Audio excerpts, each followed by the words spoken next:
Hello, and welcome to this Blender Storytime video. This is a series where I tell you a story while I'm modeling something in the background. This story is going to be about how I got good at Blender. I hope this might help you in your personal journey. So I started Blender 6 years ago. I bought my first Grant tutorial and modeled the props he showed in the tutorial. We made a Mayan pyramid, a chess set, and I got fairly decent, I guess, at Blender. But I still got stuck in some menus. So it was a bit frustrating. And I decided to transition to CAD modeling, to be able to have more control about what I'm doing. Because that's what I thought. I thought that the more control you have about what you're making, the better. I mean, and that's true to a certain extent. If you have a 3D printer, like I did, then it's great. But after a while, I noticed that the stuff I make with CAD doesn't particularly look so pretty, and you can't import it to video games or texture it. That's when I continued my Blender journey, and that was a good decision because I joined the Discord community. For anybody out there willing to learn Blender, joining a Discord community is one of the best things you can do because you have like a group of people that mutually respect and support each other, and it's just a great experience. That really helped me go further. This community I joined was like a competition community. Did competitions every week. I was secretly hoping to be the best, although it was one of these there's no prize communities. And yeah, that's because there's no prize actually. But I was still hoping to be the best, even though I was quite far from that. So I spent the rest of my Blender time, most of it, learning the interface, learning every tab to not get stuck while pressing the wrong button or so. And I guess now I know 100, well, not 100, 90% of Blender's interface. I know what every button does and what every window is for. And let me tell you, you really don't need to know that. Um, yeah, if you want to, go for it. But I've noticed that all of that time I spent learning Blender's interface, I could have used to develop my art style, which I haven't. And that's my goal for 2024, to develop my own art style. So anyway, I kept on with my Blender journey, modeling small hard surface things, and I eventually did my first sculpt after joining a game art school, or game development school, better said. That's when I did my first sculpt. I learned programs such as Substance Painter and Unreal Engine. It was quite useful, although I would have hoped to learn more there. And that's when I decided to do my first automotive modeling course. Now, automotive modeling basically means modeling cars. And it's quite cool, I guess. It is actually quite simple. Well, the frame of the car, the doors, those are simple. But that's only like 1% of the car parts. The 90% of all other car parts are quite hard to make. You have to make an entire interior, windshield wipers, an exhaust pipe, an engine if you want to make that. So yeah, that's automotive modeling. You make quick progress at the start, but the more in depth you get into it, the less progress you make along time. So I completed a tutorial completely, where I modeled the outside of a car and started a new project that you can see in my Blender progression video. And now I'm here. I started YouTube. I was hoping to one day teach Blender, share my knowledge, so that anybody else just like me can model whatever they think of, because it's a nice thing. And my Blender journey is far from complete. I'm probably going to join a game studio sometime, something like that.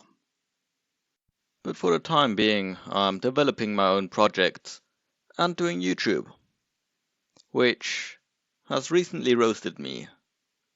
YouTube Studio's monthly recap said to me, people watched your channel 2.3k times. That's 2.3k more than the previous month. Like, how am I supposed to understand this now? So yeah, YouTube hates me for no reason, just being passive aggressive like that. Have any of you ever been bouldering?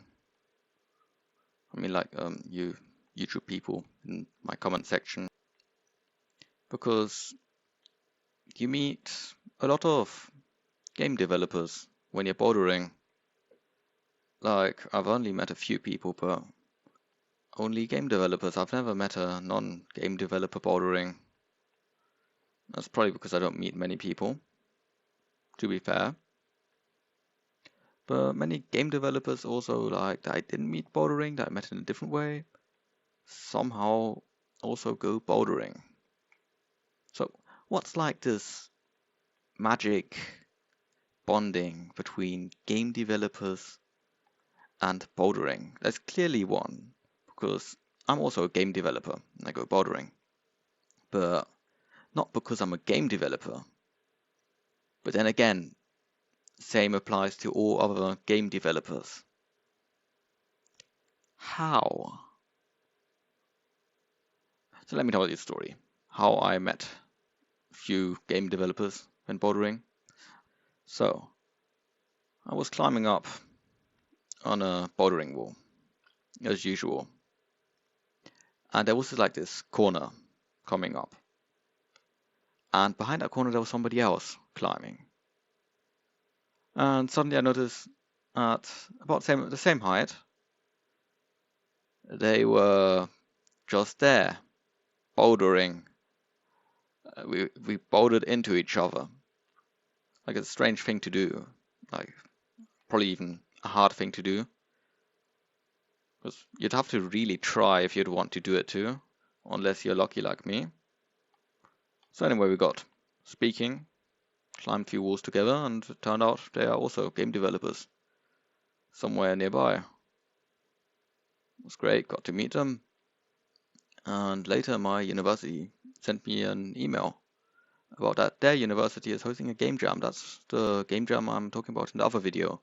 Yes, with this girl whose breath smelled like salami. That's a different story. Yeah. So does anybody else like to cook things at home? Lately I came across this method for making food, minimal effort, by this guy Ethan Cheplowski or something like that. I have no idea how to pronounce his surname, but he's an Australian. Yeah, so this way of making food consists in cutting up any type of meat into thin stripes and throwing it into the freezer. Oh yeah, and the most important part is that you prepare the food when you're not hungry. That sounds kind of counterintuitive, but you're preparing rations of food for different days. This is not quite meal prepping, it's a bit different. But actually, maybe it is meal prepping. But in any case, this is a very nice way of doing it. So you would make a sauce. I made a teriyaki sauce. And then you would cut up any type of meat into thin stripes. And you do this, of course, at different points of times. And when you're hungry, you get these rations of meat out of the freezer. And you can just throw them into a pan with any type of thing to go beside it, like rice, pasta, stuff like that, just to fill it up. You add some aromas. That means garlic. I'm kind of bad at this, but any Gewürze, if you know what I mean. If you don't, I will not tell you. So in any case, when you've got that, you Add your source and you're good to go. Did I give a really long explanation for this right now? It's simple. Just trust me on this one. You should check them out. And now for the topic of nature. I'm actually saying this because I'm playing a game right now about trucking and get nature everywhere. Oh, good one. Indie game development. Because this game, Motortown, is actually from an indie game dev and it's wildly successful. I say wildly successful, but you've probably never heard of it.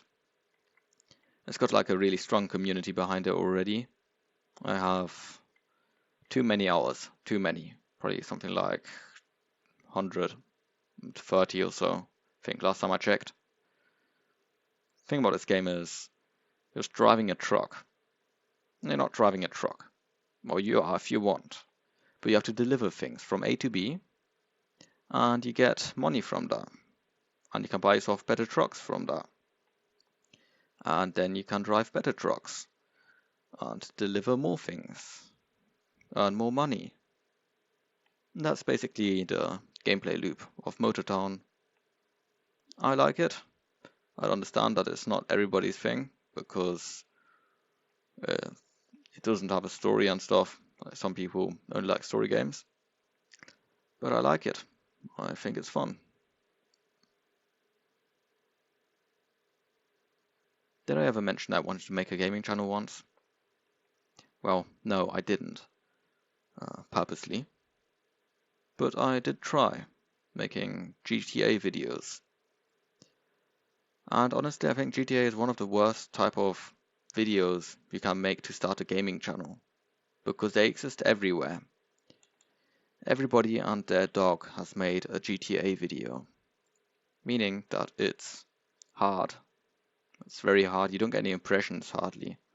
And because you're probably new, you probably don't get any clicks either from those impressions.